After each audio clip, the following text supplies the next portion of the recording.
두 번째 막간, 여섯째 나팔과 일곱째 나팔 사이에 있는 그 두 개의 막간이 있는데 그 두 번째 막간인 신실한 증인, 이 부분 이제 두 번째 설교입니다. 첫 번째 했고요. 오늘 3절부터 6절까지 신실한 두 증인이라는 주제로 말씀을 전하겠습니다. 신실한 두 증인. 자, 하나님께서 요한에게 성전을 측량하라고 말씀하셨습니다. 성전을 측량한다는 의미는 어제 보호한다는 의미였어요. 그리고 그 보호한다는 의미는 하나님께서 이 모든 재앙과 악한 마귀의 공격으로부터 우리를 보호한다는 의미도 있고, 그죠? 물리적인 보호, 그런 보호한다는 의미도 있고, 또는 영적인 보호의 의미도 있다 그랬어요. 그래서 환난당하고 핍박당하는 교회, 지금도 그런 교회들이 많죠. 내일 이제 그런 교회들을 살펴볼 텐데 그 안에서는 순교자들도 나오죠. 오늘 여기 본문에 보면 순교자들도 나오고, 꼭 하나님 지켜주시고 보호하신다는 것의 궁극적인 목적은 영적인 보호. 그 사람이 죽음 앞에서도 믿음을 잃지 않고 순교함으로 끝까지 믿음을 지키고 하나님 앞에 가게 하는 보호. 그게 진짜 보호죠. 제일 중요한 보호. 그러나 일상적인 상황 속에서는 우리가 이 땅에 살아가는 동안 하나님이 어떻게 돼요? 신실한 성도들, 성전 안에서 기도하고 예배하는 하나님을 섬기는 성도들을 어떻게 한다고요? 지켜주시는 의미다. 어제 그걸 공부를 했습니다. 자, 오늘 이제 그 측량하라고 말씀을 하시는 후에 두 증인에 대해서 말씀을 하시는데 3절 4절 한번 우리 같이 읽습니다. 내가 나의 두 증인에게 권세를 주리니 그들이 굵은 베옷을 입고 1260일을 예언하리라. 그들은 이 땅에 주 앞에 서 있는 두 감람나무와 촛대라. 성전을 측량하라고 말씀하신 다음에 두 증인을 말해, 두 증인에 대해서 말하는데 두 증인에게 뭘 주신다 그랬어요? 어떤 권세를 주십니다. 하나님이. 근데 그들이 굵은 베옷을 입고 1260일 동안 예언한다 그랬어요. 그 증인인데 증인에게 하나님이 권세를 줘요. 근데 권세를 받은 그 두 증인이 1260일 동안 어떻게 해요? 하나님의 말씀을 증거한다.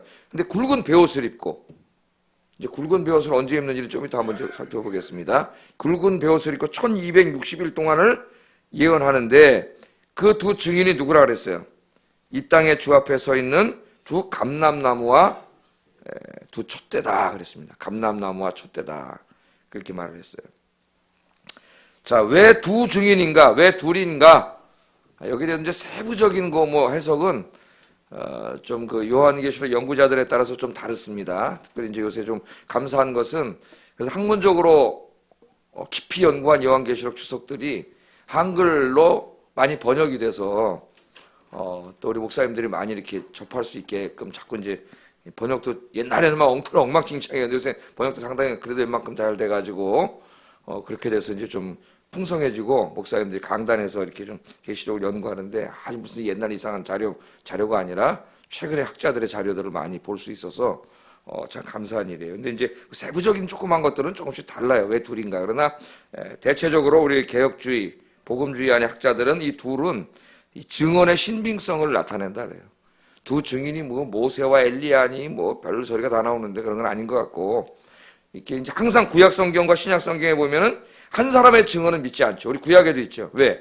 한 사람은 거짓말할 수 있어요. 속일 수 있어요. 그래서 그 증언이 참된 증언이 되려면은 두 사람 이상이 돼야 됩니다. 지금도 마찬가지죠. 한 사람은 거짓말할 수 있기 때문에 한 사람의 말을 믿으면 안 돼요. 여러분 일반 생활할 때도 어떤 한 사람이 나와서 얘기한다. 그 말을 다 믿으면 안 돼요. 왜? 저쪽 사람 말도 들어봐야 되고 또 다른 사람 말도 들어봐야 돼요. 사람은 다 속일 수도 있고 또 그 얘기를 속이지는 않지만 자기 관점에서만 얘기하기 때문에 많은 것들이 왜곡되죠. 그래서 특별히 뭐 지도자에 있는 사람들은 한 사람만 얘기만 들으면 안 되지. 이 사람 저 사람 다 상황을 파악하고 들어보고 종합적으로 결정을 해야죠. 그래서 이 두 증인이라고 하는 것은 지금부터 이 증인이잖아요. 증인에게 제일 중요한 건 뭐예요? 그 사람이 증언하는 게 참이래야지. 거짓말이면 안 되죠. 그래서 여기 두 증인이라고 한 것은 신구약, 특별히 그 유대인들의 이 사회, 또 율법 속에서 신약 성경도 마찬가지고 어떤 사람의 증언이 참되기 위해서는 두 사람 이상의 증인이 되어야 된다. 그래서 교회 안에서도 항상 뭐라 그랬어요? 두 사람 이상의 증언일 때 받아들여야 했어요. 그래서 지금부터 이 증인들이 이야기하는 얘기는 진리다, 참이다. 그걸 강조하는 상징적인 말이에요. 두 증인. 이게 증인이라고 해도 되는데 이게 참된 증인이다. 거짓이 아니다. 진리다. 그런 것을 의미한다고 볼 수 있겠습니다. 자, 이 두 증인이 증언을 하는데 그 증인이 뭐라 그랬어요? 두 감람나무와 두 촛대라 그랬습니다. 또 상징적으로 얘기를 했어요. 두 감람나무와 두 촛대라. 촛대는 뭡니까? 촛대. 촛대는 우리 계시록 1장 20절에 이미 부활하신 예수님이 금촛대 사이를 왕래하시면서 교회를 지키시는 모습을 봤잖아요. 한 손에는 촛대를, 한 손에는 목회자를 예수님이 붙잡으시고 교회를 이끌어 가시는 게 요한계시록의 모습입니다. 그래서 여기 촛대라는 것은 교회라는 것을 계시록 안에서 1장 20절에 이미 해석을 했죠. 촛대는 7교회라. 소아시아에 있는 7교회. 그런데 우리가 읽을 때는 그 소아시아에 있는 7교회만이 아니라 전 세계에 있는 모든 교회. 그래서 그 교회는 그냥 이렇게 십자가 달아놓고 건물 줘서 아형교회 이런 의미의 교회가 아니라 신실한 교회 공동체를 말해요. 그러니까 교회는 건물도 교회지만은 더 본질적인 의미는 뭐예요? 교회에 모여서 하나님을 예배하는 공동체죠. 우리들이죠, 우리들. 저와 여러분이 교회죠. 두 사람이 모이면 하나님이 그것을 함께 하니까 두 사람이 모이면 뭐가 되는 거예요? 교회가 되는 거예요. 여기 지금 이렇게 모였잖아요. 20명 이상 모였는데 그럼 뭐가 돼? 새벽에 교회가 된 거죠. 이 건물도 중요하죠. 예배를 드리는 건물이 있어야 되니까. 근데 이게 없어도 우리끼리 모여서 예배 드릴 수 있죠. 뭐 좀 스피커 좀 갖다 놓고, 그래도 뭐가 되는 거예요? 교회가 되는 거죠. 건물, 사람이 없으면 교회가 안 되지만 건물은 없어도 교회는 돼요. 항상 주 예수 그리스도를 신앙 고백하는 사람들이, 믿음으로 고백하는 사람들이 몇 명이라도 모이면 거기서 뭐가 시작됩니까? 교회가 시작되죠. 그래서 예배를 드리다가 예배 인원이 좀 많아지고 하다가 이제 큰 교회도 되고 그렇게 되는 거죠. 개척이 다 그렇게 해서 교회가 개척이 되는데 요즘은 좀 개척을 잘 안 하는 것 같고 교회가 너무 많아가지고 개척해도 잘 안 된다는 말이 이상하지만은 교회가 너무 많은 거죠. 인구 입수에 비해서 우리나라에 교회가 너무 많아가지고 목회자들이 신학교 졸업한 다음에 개척을 해야 되는데 사실은 다 개척을 해야 되는데 저도 개척은 못했어요. 개척하려고 했는데 하여튼 저는 이제 공부하고 막 돌아와가지고 개척을 하려고 그러면 돈이 있어야 되죠. 일단은 뭘 얻어야 되잖아요. 근데 유학할 때 공부하다 돈 다 써가지고 못했어. 한번 해볼까? 그러다가 이렇게 됐는데 사실 개척을 해야 되죠. 저 때보다는 저보다 조금 선배들 때는 거의 뭐 30 되기 전에 개척하는 사람이 많았습니다. 20대 후반이 벌써 나가서 개척하고 막 다 신학교도 개척했는데 요새는 야성이 죽었어요. 개척 잘 안 해요. 교회가 너무 많아. 그래서 빨리 통일이 돼야 돼, 통일이 되면 지금 저 북한 땅에, 그런 목사가 모자랄 것 같아요, 제가 볼 때. 여러분 기도하시기 바랍니다. 저 북한의 공산 정권이 빨리 무너져가지고, 저기 장백산맥, 백두산, 저기 산간마을까지 그냥 전 목사님들이 모자르죠. 그럼 신학교 더 만들어야 돼. 그래갖고 여기 좀 큰 교회들이 많으니까, 큰 교회들에서 좀 예산을 지원해가지고, 목사님들 좀 사례비를 지원해가지고, 북한 땅 선교에. 그런 날이 올 줄로 믿습니다. 여기 지금 이 두 증인이 바로 그 증인이에요. 증인, 교회 공동체입니다. 자, 그런데 여기 감람나무와 촛대라 그랬어요. 감람나무와 촛대. 그러면 여러분 감람나무와 촛대를 이렇게 보면은 생각나는 성경이 있습니다. 성경을 많이 읽는 분들은 스가랴 4장이 생각이 나요. 스가랴 4장에 보면은 하나님의 성전에 스가랴가 환상을 보니까 뭐가 있어요? 촛대와 감람나무가 있는데 그 촛대가 불을 비치죠. 그 불을 비치면 어두운 성전이 환해지지 않습니까? 이게 촛대라고 그런다면은 불을 붙이면. 근데 이 촛대에 불을 붙이려면 뭐가 있어야 돼요? 기름이 있어야 되죠. 올리브유, 기름이 들어가야 돼요. 이 기름을 누가 공급하나 봤더니 감람나무가 옆에 있어가지고 그 감람나무가 이렇게 기름을 공급해 계속.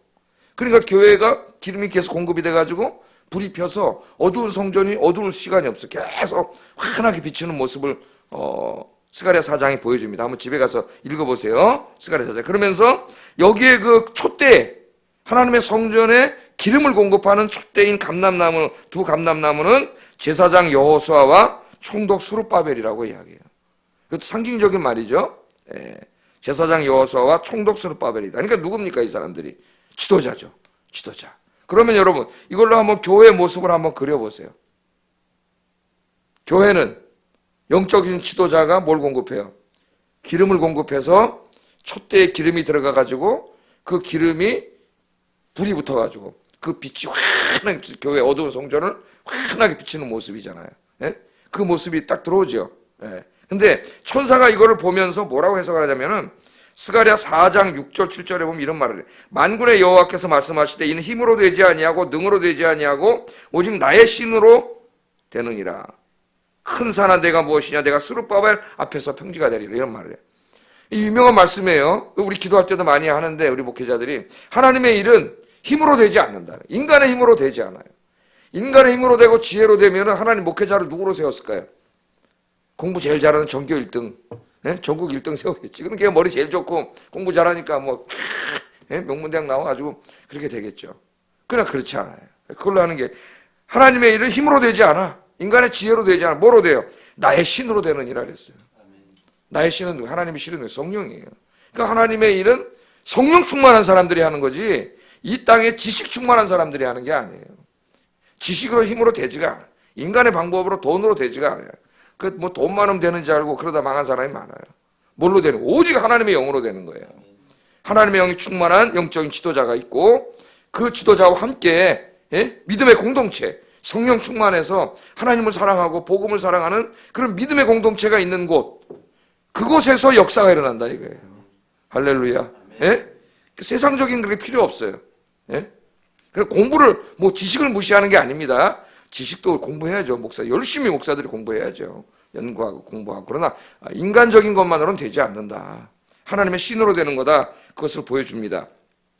그래서 성령 충만하고 하나님의 진리의 말씀으로 충만한 영적인 지도자들과 그 지도자들 지도를 받는 신실한 믿음의 공동체, 이 교회의 모습이잖아요. 이 모습이에요.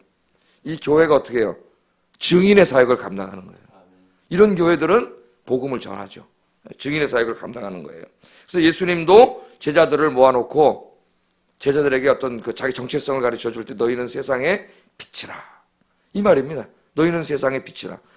이사야 60장에도 일어나라 빛을 발하라. 이스라엘 백성들이 바로 이 증인의 사명을 감당해야 되는데 다 저들이 빛이 되지 않고 어둠이 되어버렸어요. 자기들이 더 깜깜해졌어요. 오늘 교회가 그런 모습을 보이지 않습니까? 세상만도 못한 세상보다 더 꼼꼼해진 교회가 많아요. 싸우고 자기들끼리. 그래가지고 지금도 그런 교회들이 많아요. 빛이 돼야 되는데 그래서 그 등잔의 촛대가 감람나무에서 기름을 받아가지고 어두운 성전으로 환히 비치는 것처럼 우리 교회가 어떻게 돼요? 성령의 공급을 받아야 되는데 물론 여러분이 기도해도 하나님께서 영으로 공급해 주시지만 특별히 교회는 어떻게 돼요? 그럼 무질서해지고 이상한 이단이 막 생겨나. 그래서 영적인 지도자를 세우고 지도자의 말씀 선포와 성례, 집행, 기도회 이런 걸 통해서 어떻게 돼요? 영적으로 하나님이 공급해 주시죠. 성도님들에게. 이걸 공급해 주셔가지고 그 공동체가 신실한 증인 공동체로 하나님 만드셔서 세상을 구원하시는 그런 모습이 이 두 증인의 모습입니다. 그러니까 두 증인은 누구를 말하는, 교회를 말하는 거예요. 신실한 교회, 신실한 믿음의 공동체, 그것을 말합니다. 그런데 이 증인이 복음을, 이 증언을 하는데 무슨 옷을 입고 있어요? 굵은 베옷을 입고 있습니다. 굵은 베옷. 이 베옷이라는 게 성경에 이제 많이 나오죠. 보통 회개하거나 통회하거나 막 슬퍼하고 이럴 때 이제 베옷을 입는다 그러잖아요, 이 사람들이. 근데 베옷은 검은 염소털로 만든 직물입니다. 검은 염소털. 이걸로 만든 직물로 되어 있는데 주로 선지자들이 죄에 대한 애통함, 막 가슴을 찢고 하나님 앞에 우리가 죄인입니다 할 때 뭘 입었다 그래요? 베옷을 입었다 그래요. 성경에 보면 그때 입는 옷이에요. 그러므로 이 베옷을 입었다고 하는 것은 교회가 전파하는 복음이 회개의 복음이라는 것을 알 수 있어요. 우리가 전하는 복음이 뭐예요? 이 사람들이 회개하고 하나님께로 돌아오지 않으면 멸망을 다 심판을 받아요. 이 재앙을 다 받아. 그 영혼이 지옥에 가요. 저도 제일 먼저 뭐 해야 돼요? 우리가 전파하는 복음. 죄를 회개하는 거죠. 원죄뿐만 아니라 자범죄. 우리 로마서에서 주일날 계속 공부하고 있죠. 인간이 평생 지은 죄를 용서받아야 돼. 사함받아야 하나님 앞에 죄인이 아니라 의롭다 칭함을 받는 거 아닙니까? 예? 그런데 이 죄는 어떻게 이 죄의 문제를 해결해요? 어린 양 예수 그리스도밖에 없죠. 주님이 우리를 십자가에서 죽으셨어요. 그래서 십자가와 부활의 복음, 이 복음은 회개의 복음이에요. 죄를 회개하고 하나님께로 돌아오라고 하는 이 복음을 전해야 돼요. 이제 이 복음을 전하기 때문에 박해를 받습니다. 교회가. 내일 이제 그 부분은 우리가 공부하도록 하겠어요. 자, 우리 지금까지 첫째부터 여섯째 나팔까지 나팔 재앙이 있었습니다. 하나님의 경고의 재앙들이죠. 그런데 그 나팔 재앙이 있을 때 사람들이 회개했어요, 안 했어요? 물론 뭐 극소수는 회개하고도 돌아왔지만 그걸 보고도 회개하지 않아. 이 자연에 막 재앙이 일어나고 그래도 두려워하고 무서워는 하지만은 이거 하나님 앞에 죄를 졌기 때문에 우리에게 이런 일이 벌어지는구나 그렇게 생각하지 않아요. 그래서 이런 일이 벌어졌을 때 어떤 목사님 죄 때문에 그렇습니다. 그러면 언론에서 막까지 막 엄청나게 까부시잖아요. 우리나라 언론에서도 막 무슨 놈의 죄 때문에 그래 하면서 막 까부시죠. 까미의 이방인에서도 그런 나오는데 어린아이들이 막 병에 걸려서 죽을 때 저 아이들이 무슨 죄가 있다고 그러면서 막 하나님 욕하죠. 까미가. 네. 자, 회개하지 않고 더 악랄해지고 오히려 더 하나님 또 왜 이러냐 그러고 하나님을 욕하고 더 이래요. 회개하지를 않아. 하나님도 아세요. 그러나 그것은 하나님이 살아계시다고 하는 거 너희들이 그렇게 계속 죄를 지면 너희들이 스스로가 지킬 수 없다는 것을 하나님 가르쳐 주는 것도 재앙을 통해서. 어떻게 막아요? 지금 바이러스 하나도 못 막는데 우리나라도 지금 31번째 나오면서 이제 이 지역 방어망이 뚫렸다 그래. 이제 어떻게 무슨 일이 벌어질지 앞으로 갑자기 몇백 명이 생길지 뭐 어떻게 될지 지금 더 불안해졌어요. 지금 3차까지 나와가지고. 그러나 오늘 여러분이 나 새벽에 기도하기 때문에 하나님 지켜주실 줄로 믿습니다. 이 사람들이 말이죠. 이 새벽 기도 나와서 이렇게 기도하는 이 기독교인들 하나님 있는 사람 덕분에 살고 있는지를 몰라. 감사해야 되는데 기도하는 사람 덕분에 자기들이 안전하다는데 그걸 몰라요. 하나님 지켜준다는 것도 몰라. 이 바이러스 하나에도 꼼짝 못하고 지진 하나 일어나면 해일 덮쳐도 아무것도 못하잖아요. 인간이. 그러나 회개하지 않는다는 거예요. 한때 저 미국의 무역 빌딩 무역센터가 공격을 받아가지고 5천 명 이상이 죽었습니다. 몇 달 동안 교회가 차고 넘쳤다 그래요. 미국은 원래 기독교 사회니까 그냥 교회를 떠나서 교회 안 다니던 사람들이 다 교회로 왔던. 그러나 몇 달 지나니까 원상태로 다 돌아갔다. 금방 다 잊어먹어요. 잠깐 불안해서 나왔는데 금방 다 잊어먹어요. 회개하잖아요. 하나님도 알아요. 그래서 우리 하나님께서도 원래 그걸로 그 사람들을 무슨 재앙을 통해서 경고를 해가지고 구원하려고 하지 않으셨어요. 하나님의 진짜 계획은 따로 있습니다. 그 계획이 누구예요? 어린 양 예수예요. 우리 이미 어린 양 예수가 인을 뗐죠? 인뗄 때, 인을 떼야 구원이 시작되잖아요. 그 어린 양 예수만이 구원을 줄 수 있다는 것을 이미 요한계시는 가르쳐주고 있어요. 자, 그래서 이 증인이 이제 어린 양 예수, 십자가에 죽으시고 부활하신 예수님을 증거합니다. 회개하고 하나님께로 돌아오라고 증거를 하는. 며칠 동안 증거해요? 1260일 동안 증거합니다. 1260일 한번 저 도표로 보겠어요. 그려왔는데 나눠주는 것보다 그려오는 게 때로는 더 좋을 것 같아요. 자, 여기를 볼까요? 다 알아서 보세요. 여기 계신 분은 일로 보고 여기 계신 일로 그렇게 하는데 이 재림 여기 일로 왔네. 나 여기다 썼는데 이 컴퓨터가 항상 이렇습니다. 이거 텍스트를 안 그리고 했더니 일로 와 있구나. 자, 초림 예수님 2000년 전에 오셨고 저 간회장 임청왕 사가 잘해가지고 갔어. 자, 예수님 이제 아직 안 오셨죠? 우리 저 성경, 신약 성경 배울 때 이 시간표는 굉장히 중요합니다. 대부분의 모든 내용이 이 안에서 설명이 돼요. 요한계시록도. 근데 1260일이 나오고 42달 또는 한때, 두때, 반때 이렇게 나와요. 그럼 여러분 42달은 몇 년 몇 개월이에요? 3년 6개월이죠. 1260일은 30일로 계산하면 얼마예요? 42달, 3년 6개월이에요. 한때, 두때, 반때는 다 더하면 얼마예요? 3년 6개월 다 같은 말이에요. 요한계시록에 세 말이 나옵니다. 근데 이 모든 말은 어디서 나왔냐면은 다니엘서 7장 25절 한번 찾아보겠습니다. 다니엘 7장 25절.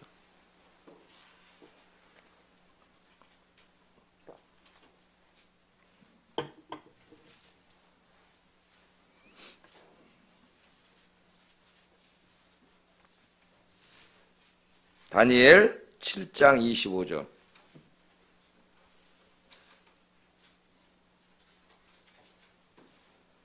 자, 읽어보겠습니다. 시작.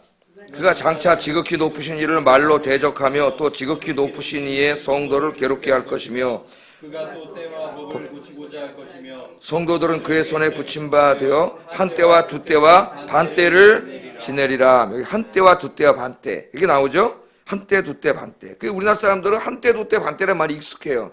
왜냐하면 옛날에 그 세대주의에 입각해가지고 막 엉터리 종말론을 가르칠 때 한때, 두때, 반때, 한때, 두때, 반때 하도 그래가지고 한때, 두때, 반때라는 입이 다 입에 붙어 있어요. 자, 그러니까 한때, 두때, 반때는 3년 6개월이죠. 1260일. 계산하면 42달에. 이 기간 동안에 교회와 성도들이 박해를 받는 내용을 예언하고 있습니다. 다니엘이 여기서 가져온 거예요. 이 요한계시록의 심상을 여기서 가져온 거예요. 그래서 이 42달 1260일 한때 두때 반때 이제 이 종말론 해석할 때 이 다니엘서와 함께 해석을 해야 돼요. 다니엘서가 굉장히 중요해요. 다니엘과 에스겔 이 두 성경이 또 함께 중요합니다. 그래서 한때 두때 반때는 1260일 문자적인 1260일이 아니에요. 이제 이게 왜 중요하냐면은 지금 이 세대주의에 입각해서 엉터리 종말론들을 가르치는 사람들이 뭐라 그러냐면은 1260일 42달 이 요한계시록 계속 나와요. 이게 이걸 더해가지고 두 개 더하면 얼마예요? 3년 반 3년 반 더하면 7년이잖아요. 그래서 7년 대환란 소리가 나온 거예요. 예? 그래가지고 예수님 재림하시기 직전에 7년 여기서부터 7년 문자적인 7년 여기에 대환란이 있을 거라는 거예요. 예? 그래서 전 3년 반, 후 3년 반 뭐 이렇게 나눠가지고 또 지네끼리도 의견이 분분해요. 예? 그래가지고 요한계시록에 있는 6장부터 19장까지의 이 내용은 전부 언제 이때 일어나는 일인데 여기 언제 예수님 재림하시기 7년 전에 문자적으로 그때부터 일어나는 일이라는 거예요. 이렇게 얘기하면 다 뭐라 7년 대환란 이 뭐라고요? 잘못된 종말론이에요. 이 기간은 상징적인 기간으로 예수님이 2000년 전에 초림하시고 앞으로 재림하실 때까지의 그 사이의 기간을 말하는 상징적인 숫자예요. 상징적인 숫자. 읽어보면 다 성경이 그렇게 나와요. 상징적인 숫자입니다. 아시겠죠? 이게 2단 조심해야 돼요. 여기 다 있잖아요. 한때 두때 반때 42다 더하면 7년이고 7년 대환란인데 뭔 소리냐. 그러니까 아무 말도 못하고 또 이렇게 있지 말고 이 시간표를 잘 알고 계셔야 돼요. 이제 또 나와요. 계속 저 말들이 많이 나옵니다. 잘 아세요. 그러니까 우리는 지금 초림과 재림의 어느 시기인지를 몰라요. 지금 어디인가를 살고 있는 거죠. 지금 우리가. 이쪽도 한번 해볼까요? 초림과 재림의 어느 시기를 살고 있는 거예요. 근데 사람들이 자꾸 말세다 말세다 무슨 말해? 재림이 가까웠다는 거죠. 다시 오실 날이. 우리만 말세라 그러는 게 아니라 이 사회학자들, 역사학자들, 과학자들, 인류학자들이 예수 안 믿는 사람들이죠. 전부 다 말세라 그래요. 지구는 5분 전이라 그래요. 그 사람들 5분 전. 예? 그래서 5가지 인류 멸망의 시나리오를 만들죠. 뭐 소행성 폭발이라든가 충돌이라든가 기후변화 지금 일어나고 기후변화를 제일 많은 사람들이 얘기하고 있어요. 기후변화라든가 또 3차 대전 핵전쟁이라든가 뭐 자원의 고갈이라든가 5가지로 사회학자, 인류학자들 다 지금 끝이 가까웠다 이렇게 얘기하고 있어서 지금 자꾸 뭐 하려고 우주를 개발해가지고 자꾸 어느 별에 인간이 살만한 곳이 없는가 이런 영화도 나오고 자꾸 그렇게 불안해하고 있어요. 저들이. 예? 그러니까 징조를 보고 조금 하나님은 몰라도 불안해하고 있어요. 그러니까 지식인들일수록 불안해요, 여러분. 무신론자일수록 밤에 잠을 못 자요. 앞에 나와서 하나님 없다고 큰 소리 치지만은 제가 가면 불안해서 잠을 못 잔다 그러잖아요. 누가 그랬어요? 이호령 선생이 그랬잖아요. 자기가 무신론자였잖아. 70년 동안 하나님 없는 무신론 지식인, 대표적인 무신론 지식인이었는데 예수 믿고 나서 그러잖아요. 솔직하게. 자기 동료들, 얘 친구들, 선배들, 후배들 무신론자라고 지식인이라고 큰 소리 치지만은 밤에 집에 가서 잠이 안 오면은 불안해서 잠을 못 자는 사람들이라. 큰 소리 치는 것 같죠? 불안해서 잠도 못 자요. 그 인간은 그렇게 강하지 않아요, 여러분. 그래서 우리는 지금 언제인지 모르지만은 주님 오실 날이 가까이 온 것 같아요. 제가 볼 때도 가까이 하는 이 죄악의 이 농도라든가 얼마나 포악하고 음란하고 이 세상이 그런지 예수님의 말씀이 생각나잖아요. 이제 시대를 분별해라. 시대를. 그러니까 우리 정신 차려야 돼요. 시대를 분별하고 신앙생활 똑바로 해라. 예수님께서 그렇게 말씀하셨죠. 자, 그래서 우리가 지금 이 기간 안에 교회는 열심히 선교하는 교회가 돼야 된다. 증인. 교회는 뭐예요? 증인이지. 하나님이 살아계심에 대한 증인이고 예수 그리스도의 십자가와 부활을 통해 구원을 이루신 것에 대한 증인이잖아요, 여러분들이. 증인은 보고 듣고 만지는 자라 그랬죠, 요한일서에. 그럼 우리가 가서 얘기를 하지 않은 저 사람들 어떻게 알아요? 다 멸망받는데. 그래서 오늘 신실한 증인의 모습으로 교회가 가야 할 길을 제시해 준 거예요. 이게 요한계시록의 핵심이에요. 핵심. 무슨 이상한 그런 환상보 그런 게 아니라 이게 핵심이에요, 핵심. 그런데 이 복음을 증거할 때 하나님께서는 교회에게 아까 뭘 줬어요? 권능을 주시지. 권능을. 어떤 권능을 주신다 그랬어요? 그게 이제 5절, 6절 한번 읽어보겠습니다. 시작. 만일 누구든지 그들을 해하고자 하며 그들의 입에서 불이 나와서 그들의 원수를 삼켜버릴 것이요. 누구든지 그들을 해하고자 하면 반드시 그와 같이 죽임을 당하리라. 그들이 권능을 가지고 하늘을 닫아 그 예언하는 날 동안 비가 오지 못하게 하고 또 권능을 가지고 물을 피로 변하게 하고 아무 때든지 원하는 대로 여러 가지 재앙으로 땅을 치리로다. 어떤 권능을 받았어? 입에서 뭐가 나와요? 불이 나. 여러분 입에서 불 나옵니까? 예? 성도들 불이 나와야 되는데 상징적인 거죠. 다 아까 숫자도 상징적인 거고. 입에서 우리 불이 나가서 다 태워 죽인다는 얘기인데 그러면 우리가 전도하면 불이 나가서 다 태워 죽입니까? 죽이긴 죽여요. 뭘 죽여요? 그 사람 안에 있는 마귀를 태워 죽이는 거지. 할렐루야. 예? 입에서 불이 나와서 원수를 삼켜버리는 권능을 준다 그랬는데 열왕기하 1장에 아시아의 군대가 엘리야 잡으러 갔을 때 생각나죠? 50명씩 잡으러 갔을 때 엘리야가 말하는 하늘 불이 내려와가지고 하나님의 선지자를 잡으러 갔던 군인 다 태워 죽이잖아요. 그것도 생각이 나고 또 예레미야 5장 14절에 보면은 예레미야가 자기 설교가 불이 되어가지고 이스라엘 사람들을 태울 거라 그랬어요. 거기서도 이미지를 가져온 거예요. 그러니까 하나님의 복음은 능력이야. 불이야. 불덩어리. 불이 나가면 다 태워버리잖아요. 이 능력이 불이 나가고 저 사람은 죄를 태우고 귀신들을 다 태워버릴 줄로 믿습니다. 복음의 권세예요. 그러니까 여러분에게 하나님 권세를 주셨다고. 이 권세를 또 하늘을 닫아 비가 오지 못하게 하고 물을 이거 누가 한 거예요? 엘리야가 3년 6개월 동안 기도했더니 비가 안 왔잖아요. 예? 그게 생각나죠? 물을 변해 피가 되게 한 건 누구 생각나? 모세가 지팡이를 쳤더니 예? 출애굽할 때 그죠? 물이 피가 되고 10가지 재앙이 생각이 나지 않습니까? 원하는 대로 여러 가지 재앙으로 땅을 치는 권세를 주셨다 그래요. 그러니까 이게 다 상징적인 말로 교회가 복음을 전할 때 신실한 증인이 될 때에 그 교회와 복음에 엄청난 권능이 있다는 거예요. 그래서 복음은 그 자체가 하나님의 능력이에요. 사도 바울이 내가 복음을 부끄러워하지 아니하노니 이 복음은 모든 믿는 자에게 구원을 주시는 하나님의 능력이라 권세라. 그래서 사도 바울은 그 말씀을 믿고 복음을 전했더니 진짜 막 귀신이 쫓겨나가고 죄가 용서되고 사람들이 회개하고 돌아오는 역사를 체험했잖아요. 사도행전에 다 나오잖아요. 우리 수요일날 1년 이상 사도행전을 공부했는데 거기 다 나오잖아요. 복음은 하나님의 능력이다. 그걸 깨닫고 사도 바울이 이게 지금 신학적 이론적으로 말하는 게 아니에요. 자기 체험적으로 복음은 하나님의 능력이다. 예? 복음이 나가면 모든 악한 마귀의 권세를 다 깨뜨린다. 그걸 자기가 체험하고 로마서 1장 16절에 한 말입니다. 복음은 모든 믿는 자들에게 구원을 주시는 하나님의 능력이라. 이 권세가 있어요. 교회에는 권세가 있어요. 영적인 권세가 있어요. 예수의 이름으로 명하면 마귀가 물러갈 줄로 믿습니다. 그 예수의 권세가 있다고. 예수의 권세가. 이 예수의 권세는 이 성령 충만이죠. 그래서 계속 공급을 받아야 돼. 누가 공급해줘요? 하나님이 목회자를 통해서 같이 말씀을 나누고 설교를 하고 공부를 하고 기도하면서 같이 성령 충만해가지고 주님 오실 때까지 이 증인의 사명을 잘 감당하는 우리 아영교회가 되기를 주의 이름으로 축복합니다. 아멘. 그렇지 않으면은 요한계시록에서 하나님이 원하시는 교회가 되지 못해요. 우리 교회가 열심히 증인 사역을 여러분이 감당하셔요. 함께 기도하겠습니다. 자, 우리 아영교회가 또 아영교회 그러면은 나 자신이죠.